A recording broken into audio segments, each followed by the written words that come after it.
Hello बच्चों, कैसे आप लोग? So I am Taruna Gupta, your maths teacher, your mentor. Welcome to my channel maths by Taruna. So today we are doing board paper 23-24 CBSE का। अच्छे से करेंगे, समझेंगे और कुछ भी डाउट होगा तो मैम से बताएंगे कमेंट्स पर और मैम आपके साथ में दोबारा से डिस्कस करेगी। ठीक है, स्टार्ट करें फ्रॉम क्वेश्चन नंबर 1। हाँ जी, you can see that question on your screen. Yes, is it visible to you guys? Fine.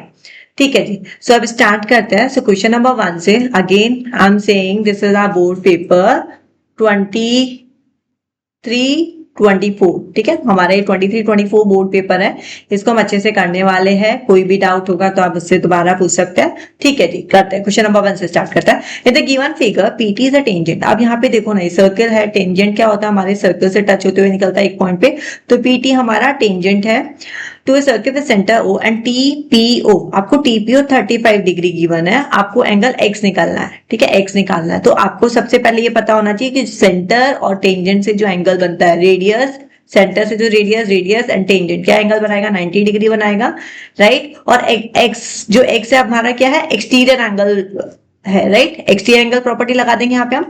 Exterior angle property लगा देंगे। क्या होती है एक्सटीरियर एंगल प्रॉपर्टी? जो आपका एक्सटीरियर एंगल होता है that is angle x, that is equal to the sum of the opposite to interior angle, sum of the opposite to interior angle. तो ये आपका आंसर आ जाएगा 125 डिग्री।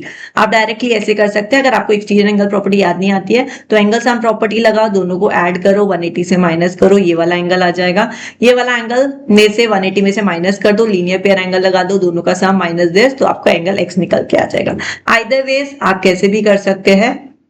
ठीक है, सो आई सजेस्ट एमसीक्यू क्वेश्चन है, MCQ question में exterior angle property याद करो, वहां से आपको दोनों को ऐड करना है। सिंपल एडिशन है, एडिशन करेंगे आपका आंसर आ जाएगा।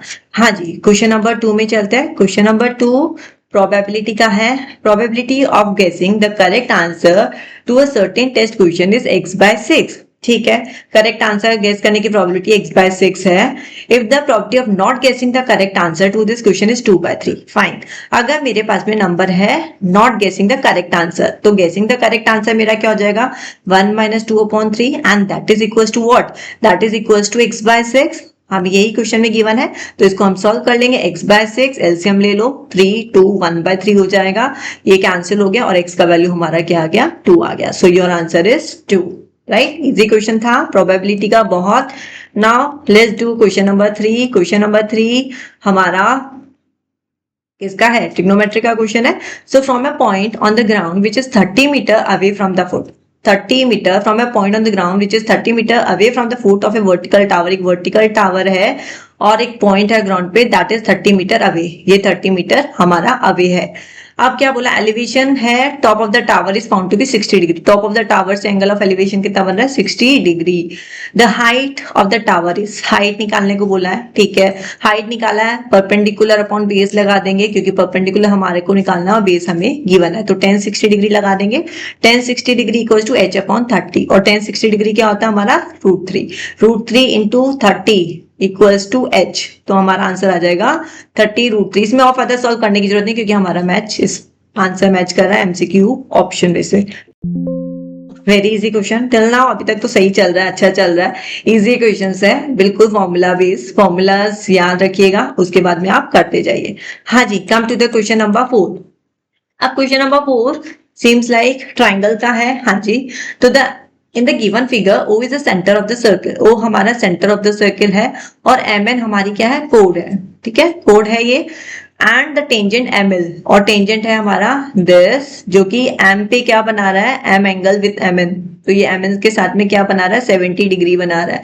दिस इज मेकिंग 70 डिग्री और हमें MO निकालना है। सीम्स अच्छा क्वेश्चन है ना। देखो ये 70 है और हमें पता है दिस इज रेडियस, और रेडियस पे जो टेंजेंट बनाता है एंगल कितना बनाता है? 90 डिग्री।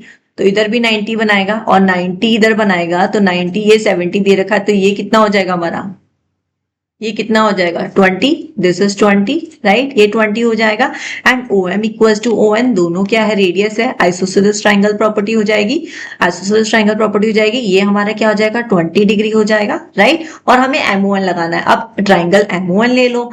ठीक है, 20 + 20 plus angle MON equals to 180 degree. ठीक है, 180 में से 40 माइनस कर दो तो आपका MON आ जाएगा, that is equals to 180 minus 40 gives you 140 degree. ठीक है, बहुत इजी क्वेश्चन था, यहाँ पे इतना भी कुछ करने की जरूरत नहीं। जैसे आप डायरेक्टली इसको रफली सर्कल में करके भी कर सकते हो, सर्कल में करोगे ना तो डायरेक्ट आपको आंसर मिल जाएगा। ठीक है, MCQ है, 1 मार्क का क्वेश्चन है, you have to do the working there itself और आप अपना आंसर टिक लगा के कर सकते हैं। हाँ जी, सो अभी now we have to move to question number 5th।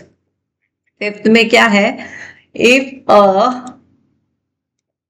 एक सेकेंड दीजिएगा प्लीज। हाँ ठीक है, if a pair of linear equation in two variable is constant. अब हमें क्या बोला हुआ है कि लीनियर इक्वेशन है, two variable is constant, then the lines represented by the two equations. अब आपको ये भी पता होना चाहिए लीनियर इक्वेशन में जब हम 3 केसेस बनाते हैं तो कंसिस्टेंट कहाँ कहाँ पे होता है। एक तो हमारा कंसिस्टेंट होता है a1/a2 is not equal to b1/b2, जब वो इंटरसेक्टिंग होता है तब एक हमारा क्या होता है, कंसिस्टेंट होता है। दूसरा केस कब होता है, दूसरा केस जब हमारा a1/a2 equals to b1/b2 equals to c1/c2 होता है। मींस जब ये क्या होता है, पैरेलल होता है, नहीं कोइंसिडेंट, सॉरी कोइंसिडेंट होता है, मतलब एक लाइन के ऊपर एक लाइन ओवरलैप करेगी, कोइंसिडेंट। ठीक है, तो ये आपको पता होना चाहिए, कंसिस्टेंट हमारा इंटरसेक्टिंग एंड कोइंसिडेंट पे होता है, और पैरेलल वाले केस में हमारे क्या होता है, इनकंसिस्टेंट होता है। पैरेलल वाले केस में इनकंसिस्टेंट होता है, तो आंसर आपका डी हो जाएगा। ठीक है गाइस, समझ में आया, वेरी इजी क्वेश्चन 1 to 5। ठीक है, इसका प्रैक्टिस कीजिएगा, कोई डाउट हो कमेंट में डालिए, will take that questions again. चलो see you, bye, see you in the next class, thank you, take care.